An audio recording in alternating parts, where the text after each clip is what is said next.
ਅਸੀਂ करना है role of the American Supreme Court 340 page number BA 5th सैम। ठीक है, ਇਹਦੇ ਜਿਹੜੇ ਪੁਆਇੰਟ ਕੁਛ ਸੀ ਜਿਵੇਂ ਕਿ as the final interpreter of the constitution, as a protector of the constitution, role in the development of the constitution, role in the role in the expanding the power of a federal government, ਇਹ ਸਾਰੀਆਂ ਚੀਜ਼ਾਂ ਤੁਹਾਨੂੰ ਕਰਵਾ ਚੁੱਕੇ ਹੋਏ हैं। ठीक है, ਸੋ ਨੈਕਸਟ ਪੁਆਇੰਟ ਜਿਹੜਾ ਅਸੀਂ ਕਰਨਾ ਹੈ ਰੋਲ ਇਨ ਦਾ ਲਾ ਮੇਕਿੰਗ, ਮਤਲਬ ਸੁਪਰੀਮ ਕੋਰਟ ਸੰਵਿਧਾਨ ਅਤੇ ਕਾਨੂੰਨ ਦੀ ਵਿਆਖਿਆ ਕਰਦੇ ਸਮੇਂ ਨਵੇਂ ਸਿਧਾਂਤਾਂ ਨੂੰ ਜਨਮ ਦਿੰਦੀ ਹੈ ਜਿਹੜੇ ਕਿ ਆਉਣ ਵਾਲੇ ਸਮੇਂ ਲਈ ਨਵੇਂ ਕਾਨੂੰਨ ਦਾ ਰੂਪ ਧਾਰਨ ਕਰ ਲੈਂਦੀ ਹੈ। ਕਹਿੰਦੇ ਇਸ ਤਰ੍ਹਾਂ ਸੁਪਰੀਮ ਕੋਰਟ ਵਿਧਾਨਗੀ ਖੇਤਰ ਵਿੱਚ ਸਕਾਰਾਤਮਕ ਭੂਮਿਕਾ ਨਿਭਾਉਂਦੀ ਆ, ਮਤਲਬ ਸੁਪਰੀਮ ਕੋਰਟ ਕਹਿੰਦੇ ਨਵੇਂ ਨਵੇਂ ਕਾਨੂੰਨ ਵੀ ਬਣਾਉਂਦੀ ਆ। ਵੈਸੇ ਤਾਂ ਦੇਖੋ ਸੁਪਰੀਮ ਕੋਰਟ ਦਾ ਕੰਮ ਨਿਆਂ ਕਰਨਾ ਹੁੰਦਾ ਹੈ, ਲੇਕਿਨ ਜਦੋਂ ਮੈਂ ਤੁਹਾਨੂੰ ਇਹ ਚੀਜ਼ ਬੋਲੀ ਹੈ ਕਿ ਸੁਪਰੀਮ ਕੋਰਟ ਕਾਨੂੰਨ ਵੀ ਬਣਾਉਣ ਦਾ ਕੰਮ ਕਰਦੀ ਹੈ, ਤੁਸੀਂ ਆਪਣੇ ਆਪ ਮੰਨ ਕੇ ਚੱਲੋ ਕਿ ਸੁਪਰੀਮ ਕੋਰਟ ਦਾ ਹੋਰ ਕੰਮ ਕੀ ਹੈ, ਇੱਕ ਪੋਜ਼ਿਟਿਵ ਆਸਪੈਕਟ ਨੂੰ ਅਪਣਾਉਣਾ। ਠੀਕ ਹੈ, ਵਿਧਾਨਗੀ ਖੇਤਰ ਯਾਨੀ ਕਿ ਲੈਜਿਸਲੇਟਿਵ ਅਸੈਂਬਲੀ ਵਿੱਚ ਵੀ ਇੱਕ ਮੇਨ ਭੂਮਿਕਾ ਨਿਭਾਉਣਾ। ਪ੍ਰੋਫੈਸਰ ਕਹਿੰਦੇ ਲਾਸਕੀ ਨੇ ਸੁਪਰੀਮ ਕੋਰਟ ਨੂੰ ਅਮਰੀਕੀ ਕਾਂਗਰਸ ਦਾ ਤੀਸਰਾ ਸਦਨ ਕਿਹਾ ਵਾ। ਸੁਪਰੀਮ ਕੋਰਟ ਨੂੰ ਕੀ ਕਿਹਾ ਵਾ?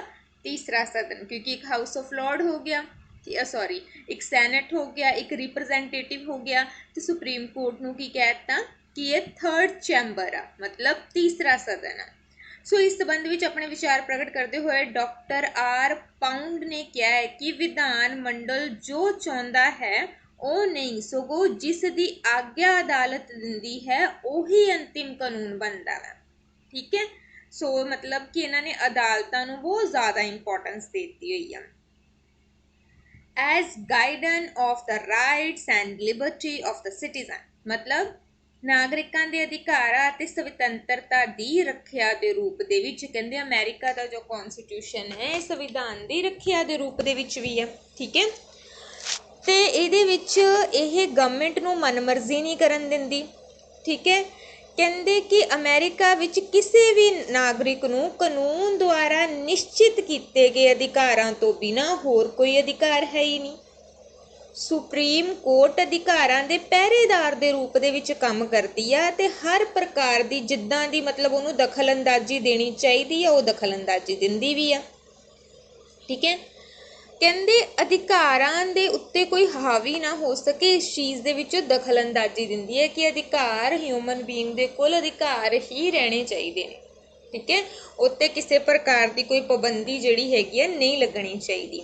As a balance of wheel, ਕਹਿੰਦੇ ਸੁਪਰੀਮ ਕੋਰਟ ਸਰਕਾਰ ਦੇ ਵੱਖ-ਵੱਖ ਅੰਗਾਂ ਦੇ ਵਿਚਕਾਰ ਕੇਂਦਰ ਅਤੇ ਰਾਜਾਂ ਵਿਚਕਾਰ ਇੱਕ ਸੰਤੁਲਨ ਦੇ ਪਹੀਏ ਦੇ ਰੂਪ ਵਿੱਚ ਕੰਮ ਕਰਦੀ ਆ।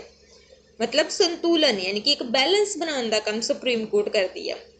ਕਹਿੰਦੇ ਸਰਕਾਰ ਵੱਖ-ਵੱਖ ਅੰਗਾਂ, ਕੇਂਦਰ ਤੇ ਰਾਜਾਂ ਨੂੰ ਇੱਕ ਦੂਜੇ ਦੁਆਰਾ ਕੀਤੀ ਜਾਣ ਵਾਲੀ ਅਣਉਚਿਤ ਦਖਲਅੰਦਾਜ਼ੀ ਤੋਂ ਬਚਾਉਂਦੀ ਹੈ।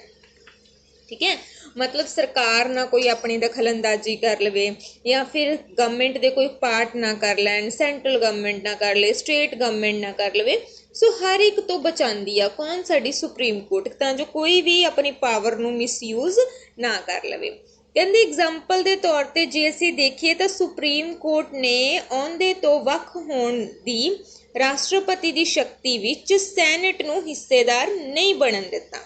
ਠੀਕ ਹੈ, ਦੁਬਾਰਾ ਆਪਾਂ ਇਸ ਲਾਈਨ ਨੂੰ ਰਿਪੀਟ ਕਰਦੇ ਹਾਂ ਕਿ ਸੁਪਰੀਮ ਕੋਰਟ ਨੇ ਪੋਸਟ ਤੋਂ ਵੱਖਰਾ ਕਰਨ ਦੀ ਯਾਨੀ ਕਿ ਸੁਪਰੀਮ ਕੋਰਟ ਨੇ ਯਾਨੀ ਕਿ ਖੁਦ ਸੁਪਰੀਮ ਕੋਰਟ ਨੇ, ਠੀਕ ਹੈ ਨਾ, ਪੋਸਟ ਤੋਂ ਵੱਖਰਾ ਕਰਨ ਦੀ ਰਾਸ਼ਟਰਪਤੀ ਦੀ ਸ਼ਕਤੀ ਦੇ ਵਿੱਚ ਸੈਨੇਟ ਨੂੰ ਹਿੱਸੇਦਾਰੀ ਨਹੀਂ ਦਿੱਤੀ। ਮਤਲਬ ਰਾਸ਼ਟਰਪਤੀ ਖੁਦ ਆਪਣੇ ਬਿਹਾਫ ਤੇ ਚਾਹੇ ਤਾਂ ਸੁਪਰੀਮ ਕੋਰਟ ਦੇ ਮੈਂਬਰ ਨੂੰ ਪੋਸਟ ਤੋਂ ਰਿਜ਼ਾਈਨ ਕਰਨ ਦੇ ਲਈ ਬੋਲ ਸਕਦਾ ਹੈ। ਸੁਪਰੀਮ ਕੋਰਟ ਜੋ ਹੈ ਉਹ ਸਟੇਟ ਤੇ ਜਿਹੜੀ ਸੈਂਟਰਲ ਗਵਰਨਮੈਂਟ ਹੈ ਅਗਰ ਉਹਨਾਂ 'ਚ ਪ੍ਰੋਬਲਮ ਹੋ ਜਾਵੇ ਤੇ ਉਹਨਾਂ ਦੇ ਵਿਚਕਾਰ ਸੋਲਿਊਸ਼ਨ ਕੱਢਦੀ ਹੈ। ਠੀਕ, ਉਸ ਤੋਂ ਬਾਅਦ ਤੁਹਾਡਾ ਆ ਜਾਂਦਾ ਹੈ ਵੀਕਨੈਸਿਸ। ਚਲੋ ਪਹਿਲਾਂ ਤਾਂ ਮੈਂ ਪਿਛਲੇ ਦਾ ਕਨਕਲੂਜਨ ਨਿਕਾਲ ਦਿੰਦੀ ਹਾਂ। ਕਨਕਲੂਜਨ ਇਹ ਹੈ ਕਿ ਸੁਪਰੀਮ ਕੋਰਟ ਜਿਹੜੀ ਹੈਗੀ ਆ ਉਹਨੂੰ ਬਹੁਤ ਜ਼ਿਆਦਾ ਅਹਿਮੀਅਤ ਦਿੱਤੀ ਗਈ ਆ ਅਮਰੀਕਾ ਦੇ ਵਿੱਚ। ਠੀਕ, ਅਮਰੀਕਾ ਦੇ ਵਿੱਚ ਕਹਿੰਦੇ ਲਾਸਟ ਡਿਸੀਜ਼ਨ ਲੈਣ ਤੋਂ ਪਹਿਲਾਂ ਦੇਖਿਆ ਜਾਂਦਾ ਹੈ ਕਿ ਸੁਪਰੀਮ ਕੋਰਟ ਹਰ ਚੀਜ਼ ਦੇ ਲਈ ਐਗਰੀ ਹੈ, ਕਿਉਂਕਿ ਸੁਪਰੀਮ ਕੋਰਟ ਬਹੁਤ ਸਾਰੇ ਕੰਮ ਕਰਦੀ ਹੈ। ਇਵਨ ਕਿ ਲਾ ਬਣਾਉਣ ਮਤਲਬ ਕਾਨੂੰਨ ਬਣਾਉਣ ਦਾ ਕੰਮ ਵੀ ਸੁਪਰੀਮ ਕੋਰਟ ਕਰਦੀ ਹੈ, ਕਾਨੂੰਨ ਦੀ ਵਿਆਖਿਆ ਕਰਨ ਦਾ ਕੰਮ ਵੀ ਸੁਪਰੀਮ ਕੋਰਟ ਕਰਦੀ ਹੈ। ਇਵਨ ਕਿ ਸੁਪਰੀਮ ਕੋਰਟ ਜੇ ਕੋਈ ਫੈਸਲਾ ਦੇ ਦੇਵੇ ਤਾਂ ਸੁਪਰੀਮ ਕੋਰਟ ਦੇ ਫੈਸਲੇ ਨੂੰ ਹੀ ਲਾਸਟ ਫੈਸਲਾ ਮੰਨਿਆ ਜਾਂਦਾ ਹੈ। ਤੁਸੀਂ ਆਪਣੇ ਆਪ ਮੰਨ ਕੇ ਚੱਲੋ ਕਿ ਸੁਪਰੀਮ ਕੋਰਟ ਦੇ ਕੋਲ ਕਿੰਨੀਆਂ ਜ਼ਿਆਦਾ ਪਾਵਰ ਹੈ। ਕਲੀਅਰ। ਉਸ ਤੋਂ ਬਾਅਦ ਅਸੀਂ ਕਰਨਾ ਹੈ weakness of the American supreme court. America supreme court ਦੀਆਂ ਕਮਜ਼ੋਰੀਆਂ। ਸਭ ਤੋਂ ਪਹਿਲਾਂ ਹੈਗਾ ਕਿ ਯੂਜ਼ ਆਫ ਅਨਕਨਸਟੀਟਿਊਸ਼ਨਲ ਪਾਵਰ। ਕਹਿੰਦੇ ਅਨਕਨਸਟੀਟਿਊਸ਼ਨਲ ਪਾਵਰ ਕਿਹੜੀਆਂ ਨੇ? ਸੁਪਰੀਮ ਕੋਰਟ ਰਾਸ਼ਟਰਪਤੀ ਤੇ ਕਾਂਗਰਸ ਦੁਆਰਾ ਸੰਵਿਧਾਨ ਦੇ ਵਿਰੁੱਧ ਵਰਤੀਆਂ ਜਾਣ ਵਾਲੀਆਂ ਸ਼ਕਤੀਆਂ ਤੇ ਰੋਕ ਲਗਾਉਂਦੀ ਹੈ, ਜਦ ਕਿ ਖੁਦ ਅਸੰਵਿਧਾਨਕ ਸ਼ਕਤੀਆਂ ਨੂੰ ਯੂਜ਼ ਕਰਦੀ ਹੈ। ਮਤਲਬ ਕਹਿੰਦੇ ਕਿ ਸੁਪਰੀਮ ਕੋਰਟ ਨਾ ਅਨਲਿਮਿਟਿਡ ਪਾਵਰ ਯੂਜ਼ ਕਰ ਲੈਂਦੀ ਹੈ ਜੋ ਕਿ ਉਹਨੂੰ ਨਹੀਂ ਕਰਨੀਆਂ ਚਾਹੀਦੀਆਂ। ਕਹਿੰਦੇ ਦੂਜਿਆਂ ਦੇ ਤਾਂ ਰੋਕ ਲਗਾਉਂਦੀ ਹੈ ਕਿ ਤੁਸੀਂ ਇਹ ਪਾਵਰ ਯੂਜ਼ ਕਰਨੀਆਂ ਨੇ, ਇਹ ਪਾਵਰ ਨੂੰ ਨਹੀਂ ਯੂਜ਼ ਕਰਨਾ, ਜਦ ਕਿ ਖੁਦ ਬਹੁਤ ਸਾਰੀਆਂ ਪਾਵਰ ਯੂਜ਼ ਕਰਦੀ ਹੈ। Power to reject the law passed by the Congress is undemocratic. ਕਹਿੰਦੇ ਕਾਂਗਰਸ ਦੁਆਰਾ ਪਾਸ ਕੀਤੇ ਗਏ ਕਾਨੂੰਨਾਂ ਨੂੰ ਅਪ੍ਰਵਾਨ ਕਰਨ ਦੀ ਸ਼ਕਤੀ। ਹੁਣ ਦੇਖੋ ਕਾਂਗਰਸ ਕੀ ਹੈ? ਜਿਹੜੀ ਲੋਕ ਚੁਣਦੇ ਆ, ਠੀਕ ਹੈ। ਹੁਣ ਉਹ ਲਾਅ ਬਣਾਉਂਦੀ ਹੈ, ਕਾਨੂੰਨ ਬਣਾਉਂਦੀ ਹੈ, ਉਸਨੂੰ ਤਾਂ ਐਕਸੈਪਟ ਕਰਨਾ ਚਾਹੀਦਾ ਨਾ, ਲੇਕਿਨ ਦੇਖੋ ਇੰਨੀ ਪਾਵਰ ਹੈ ਉਹਨੂੰ ਰਿਜੈਕਟ ਕਰ ਦਿੰਦੀ ਹੈ। ਕੰਜ਼ਰਵੇਟਿਵ ਜੱਜਿਸ are the hindrances in the way of the progress. ਕਹਿੰਦੇ ਰੂੜੀਵਾਦੀ ਜੱਜ ਵਿਕਾਸ ਦੇ ਵਿੱਚ ਰੁਕਾਵਟ। ਕਹਿੰਦੇ ਐਗਜ਼ਾਮਪਲ ਦੇ ਤੌਰ ਤੇ 1857 ਦੇ ਵਿੱਚ ਪਾਸ ਕੀਤੇ ਗਏ ਐਂਟੀ ਸਲੇਵਰੀ ਐਕਟ 1857 ਨੂੰ ਸੁਪਰੀਮ ਕੋਰਟ ਨੇ ਗੈਰ ਸੰਵਿਧਾਨਕ ਐਲਾਨ ਕਰਤਾ ਕਿ ਨਹੀਂ ਜੀ ਇਹ ਗੈਰ ਸੰਵਿਧਾਨਕ ਆ, ਠੀਕ ਹੈ, ਇਦਾਂ ਦਾ ਐਕਟ ਅਸੀਂ ਨਹੀਂ ਪਾਸ ਕਰਨਾ। ਰਾਸ਼ਟਰਪਤੀ ਫਰੈਂਕਲਿਨ ਡੀ ਰੂਜ਼ਵੈਲਟ ਨੇ ਸੁਪਰੀਮ ਕੋਰਟ ਦੇ ਪੁਨਰਗਠਨ ਦਾ ਅਸਫਲ ਯਤਨ ਕੀਤਾ। ਮਤਲਬ ਉਹਨਾਂ ਨੇ ਕਿਹਾ ਕਿ ਸੁਪਰੀਮ ਕੋਰਟ ਨੂੰ ਥੋੜਾ ਜਿਹਾ ਚੇਂਜ ਹੋਣਾ ਚਾਹੀਦਾ ਹੈ, ਲੇਕਿਨ ਉਹ ਅਸਫਲ ਰਹੇ ਕਿਉਂਕਿ ਉਸਦਾ ਵਿਚਾਰ ਸੀ ਕਿ ਸੁਪਰੀਮ ਕੋਰਟ ਦੇ ਵਧੇਰੇ ਜੱਜਾਂ ਦੇ ਵਿਚਾਰ ਬਾਬਾ ਆਦਮ ਦੇ ਵੇਲੇ ਦੇ ਨੇ। ਮਤਲਬ ਇੰਨੇ ਪੁਰਾਣੇ ਵਿਚਾਰ ਉਹਨਾਂ ਦੇ, ਠੀਕ। ਉਹਨੇ ਚਾਹਿਆ ਕਿ ਕਿਉਂ ਨਾ ਇਹਨੂੰ ਆਪਾਂ ਚੇਂਜ ਕਰ ਦਈਏ, ਬਟ ਉਹ ਬੰਦਾ ਚੇਂਜ ਕਰ ਨਹੀਂ ਸਕਿਆ। ਅਪਾਇੰਟਮੈਂਟ ਆਫ ਜੱਜਿਸ ਔਨ ਪੋਲੀਟੀਕਲ ਬੇਸਿਸ। ਮੈਂ ਤੁਹਾਨੂੰ ਪਹਿਲਾਂ ਵੀ ਦੱਸਿਆ ਸੀਗਾ ਕਿ ਇੱਥੇ ਜੱਜਿਸ ਨੂੰ ਅਪਾਇੰਟ ਕਰਨ ਦੇ ਲਈ ਨਾ ਕੋਈ ਫਿਕਸਡ ਨਹੀਂ ਹੈਗਾ ਕਿ ਕਿਹਨੂੰ ਅਸੀਂ ਅਪਾਇੰਟ ਕਰਨਾ, ਕਿਹੜੀ ਕੁਆਲੀਫਿਕੇਸ਼ਨ ਚਾਹੀਦੀ ਆ, ਕੋਈ ਫਿਕਸਡ ਨਹੀਂ ਹੈ। ਤੁਸੀਂ ਦੇਖੋ ਕਿ ਐਗਜ਼ਾਮਪਲ ਦੇ ਤੌਰ ਤੇ ਜੌਨਸਨਸ ਨੇ ਏਬੇ ਫੋਰਟ, ABE, ਠੀਕ ਹੈ, FORTES, ਏਬੇ ਫੋਰਟ ਨੂੰ ਸੁਪਰੀਮ ਕੋਰਟ ਦਾ ਜੱਜ ਬਣਾਤਾ ਕਿਉਂਕਿ ਉਹ ਉਹਦਾ ਦੋਸਤ ਸੀ। 1973-1974 ਦੇ ਵਿੱਚ ਰਾਸ਼ਟਰਪਤੀ ਨਿਕਲਸਨ ਨੇ 4 ਅਜਿਹੇ ਜੱਜ ਨਿਯੁਕਤ ਕਰ ਦਿੱਤੇ ਜਿਨ੍ਹਾਂ ਦੀ ਵਿਚਾਰਧਾਰਾ ਉਹਨਾਂ ਦੇ ਨਾਲ ਮਿਲਦੀ ਸੀ। ਸੋ ਕਹਿੰਦੇ ਇਹ ਕੋਈ ਕੰਮ ਥੋੜੀ ਨਾ ਹੋਇਆ ਕਿ ਕੁਆਲੀਫਿਕੇਸ਼ਨ ਕੋਈ ਫਿਕਸਡ ਨਹੀਂ ਹੈ, ਕਿਸੇ ਨੂੰ ਵੀ ਸੁਪਰੀਮ ਕੋਰਟ ਦਾ ਜੱਜ ਬਣਾ ਦਿਓ, ਲੇਕਿਨ ਏਦਾਂ ਹੁੰਦਾ ਸੀ। ਟੂ ਲੌਂਗ ਆ ਟੈਨਿਓਰ। ਦੇਖੋ ਆਪਣੇ ਤਾਂ ਇੱਥੇ ਹੁੰਦਾ ਨਾ ਕਿ 5 ਸਾਲਾਂ ਦੇ ਲਈ ਬਣਾਤਾ, ਜਾਂ ਜਿਹੜੀ 65 ਸਾਲ ਦਾ 62 ਸਾਲ ਦੀ ਉਮਰ ਤੱਕ ਦਾ ਹੈਗਾ ਪਰਸਨ ਉਹਨੂੰ ਸੁਪਰੀਮ ਕੋਰਟ ਜਾਂ ਹਾਈ ਕੋਰਟ ਦਾ ਜੱਜ ਬਣਾ ਦਿੰਦੇ ਆ। ਲੇਕਿਨ ਅਮਰੀਕਾ ਦੇ ਵਿੱਚ ਜੱਜਿਸ ਤਾਂ ਉਦੋਂ ਤੱਕ ਆਪਣੀ ਪੋਜੀਸ਼ਨ ਤੇ ਰਹਿੰਦੇ ਜਦੋਂ ਤੱਕ ਮਰ ਨਹੀਂ ਜਾਂਦੇ। ਐਗਜ਼ਾਮਪਲ ਦੇ ਤੌਰ ਤੇ justice Hugh Black, HUGO, Hugo Black, ਠੀਕ ਹੈ, 83 ਉਮਰ ਤੇ ਹੋ ਗਏ ਸੀ, ਫਿਰ ਜਾ ਕੇ ਆਪਣਾ ਪੋਜੀਸ਼ਨ ਛੱਡੀ ਸੀ। ਕਹਿੰਦੇ ਨਵੇਂ ਨੌਜਵਾਨਾਂ ਨੂੰ ਤਾਂ ਮੌਕਾ ਹੀ ਨਹੀਂ ਦਿੰਦੇ ਕਿ ਉਹ ਵੀ ਹੋਣ। No mention of the qualification of the ਜੱਜ ਇਨ ਦਾ ਕਨਸਟੀਟਿਊਸ਼ਨ। ਜਿੱਦਾਂ ਮੈਂ ਤੁਹਾਨੂੰ ਦੱਸਿਆ ਕਿ ਜੱਜਿਸ ਬਹਿ ਜਾਂਦੇ ਨੇ, ਕੋਈ ਕੁਆਲੀਫਿਕੇਸ਼ਨ ਨਹੀਂ ਨਿਯੁਕਤ। Defective method on the decision making.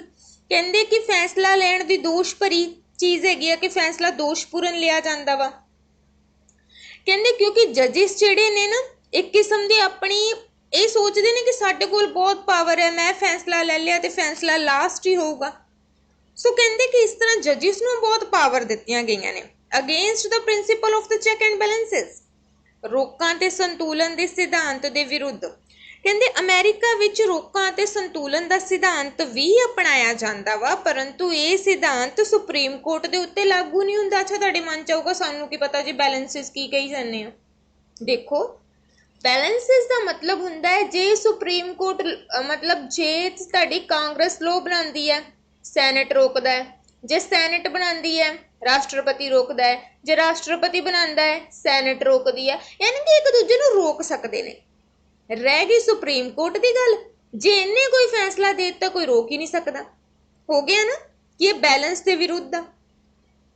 कहते पक्षपाती फैसले, सुप्रीम कोर्ट बहुत बार कहते पक्षपाती फैसले भी लेंदी है। नवंबर 2000 ਦੇ ਵਿੱਚ अमेरिका ਦੇ 43 ਜਿਹੜੇ ਰਾਸ਼ਟਰਪਤੀ ਦੀ ਚੋਣ ਨਾਲ ਸੰਬੰਧਿਤ ਮਾਮਲਾ ਸੀ, ਵੋਟਾਂ ਕਰਵਾਈਆਂ ਗਈਆਂ ਸੀਗੀਆਂ। ਵੋਟਾਂ ਦੀ ਗਿਣਤੀ ਦੇ ਬਾਰੇ ਵਿੱਚ ਜਦੋਂ ਵਿਵਾਦ ਪੈਦਾ ਹੋਇਆ ਸੀ ਤਾਂ ਸੁਪਰੀਮ ਕੋਰਟ ਨੇ ਜਿਹੜਾ ਸੀਗਾ ਪੱਖਪਾਤ ਕੀਤਾ ਸੀਗਾ। ਰਿਪਬਲਿਕ ਪਾਰਟੀ ਦੇ ਦੁਆਰਾ ਨਿਯੁਕਤ ਕੀਤੇ ਗਏ 5 ਜੱਜਾਂ ਦੇ ਦੁਆਰਾ ਕਹਿੰਦੇ ਉਮੀਦਵਾਰ ਜਿਹੜਾ ਡਬਲਯੂ ਬੁਸ਼ ਸੀ ਉਹਦੇ ਹੱਕ ਦੇ ਵਿੱਚ ਅਤੇ ਡੈਮੋਕ੍ਰੇਟੀ ਦੁਆਰਾ ਨਿਯੁਕਤ ਕੀਤੇ ਗਏ 4 ਜੱਜਾਂ ਦੇ ਦੁਆਰਾ ਡੈਮੋਕ੍ਰੈਟਿਕ ਪਾਰਟੀ ਦੇ ਉਮੀਦ ਦੇ ਵਿੱਚ ਕਹਿੰਦੇ ਕਿ ਅਲੱਗ ਗੌਰ ਦੇ ਹੱਕ ਦੇ ਵਿੱਚ ਵੋਟਾਂ ਦਿੱਤੀਆਂ। ਮਤਲਬ ਕਹਿੰਦੇ ਕਿ ਇਹ ਜਿਹੜੇ ਨੇ ਪੱਖਪਾਤੀ ਫੈਸਲੇ ਲੈਂਦੇ ਨੇ, ਵੀ ਜਿਹੜਾ ਦਿਲ ਕਰਦਾ ਉਹਦੇ ਅਕੋਰਡਿੰਗ ਫੈਸਲੇ ਲੈਂਦੇ ਨੇ। ਕਹਿੰਦੇ ਇਹਨਾਂ ਸਾਰੀਆਂ ਚੀਜ਼ਾਂ ਤੋਂ ਤਾਂ ਸਪਸ਼ਟ ਹੁੰਦਾ ਹੈ ਕਿ ਸੁਪਰੀਮ ਕੋਰਟ ਦੇ ਜੱਜ ਜਿਹੜੇ ਹੈਗੇ ਨੇ ਸੁਤੰਤਰ ਨੇ, ਨਿਰਪੱਖ ਨੇ। ਠੀਕ ਹੈ, ਮਤਲਬ ਇਹਨਾਂ ਦੇ ਕੋਲ ਤਾਂ ਕਹਿ ਲਓ ਕਿ ਅਨਲਿਮਿਟਿਡ ਪਾਵਰ ਨੇ। ਉਸ ਤੋਂ ਬਾਅਦ ਤੁਹਾਡਾ ਆ ਜਾਂਦਾ ਹੈ ਨੈਕਸਟ ਕੁਐਸਚਨ, ਜੁਡੀਸ਼ਰੀ ਰਿਵਿਊ। ਠੀਕ ਹੈ, ਜੁਡੀਸ਼ਰੀ ਰਿਵਿਊ ਅੱਛਾ ਮਤਲਬ ਕੀ ਹੁੰਦਾ ਹੈ? ਸਭ ਤੋਂ ਪਹਿਲਾਂ ਤਾਂ ਮੈਂ ਤੁਹਾਨੂੰ ਦੱਸਦਾ ਜੁਡੀਸ਼ਰੀ ਰਿਵਿਊ ਜਿਹੜਾ ਹੈਗਾ ਸੁਪਰੀਮ ਕੋਰਟ ਦੇ ਕੋਲੇ ਪਾਵਰ ਹੁੰਦੀ ਹੈ। ਕਹਿੰਦੇ ਕਿ ਰਾਜ ਵਿਧਾਨ ਮੰਡਲ मतलब स्टेट लैजिस्लेटिव कौंसल द्वारा पास किए गए कानून या फिर फैडरल ते स्टेट के द्वारा जारी किया गया कोई भी आदेश जिहड़ा हुंदा वा कहंदा ओहदा निरीक्षण करती है सुप्रीम कोर्ट। देखती है कि संविधान के अनुसार है भी या नहीं, मतलब संविधान दीयां धारावां नाल मेल खांदा भी आ या नहीं। कहते कि जे कानूनों के नाल मेल नहीं खाता तो उन्होंने असंविधान ऐलान कर देंदी है। ठीक है ना, दरअसल अमेरिका के कोल पावर हैगी है, साडे इंडिया के कोल भी यह पावर। उस तो बाद हैगा एक राइटर ने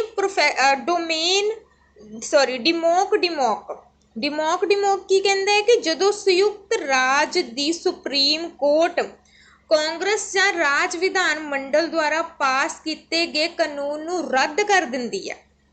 ठीक है, या फिर कहते कि संविधान शक्ति दीयां धारावां दे नाल कोई चीज़ां मेल नहीं खांदियां तां न्यायिक पुनर्निरीक्षण की शक्ति का प्रयोग किया जाता है। मतलब एक बार फिर तो देखा जाता वा कि जिहड़ा फैसला लिया गया वा कि ये संविधान के अनुसार हैगा भी आ कि नहीं हैगा।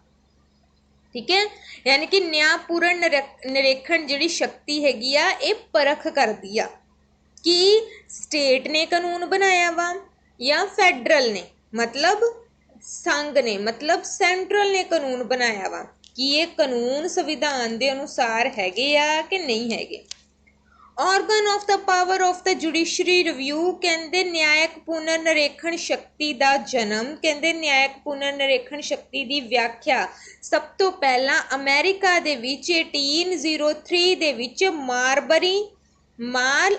मारबरी बनाम मेडिसन दे मुकदमे का फैसला दिंदे हुए अमरीकी सुप्रीम कोर्ट के जज सीगे मार्शल कहते उन्हां दे द्वारा दी गई सी।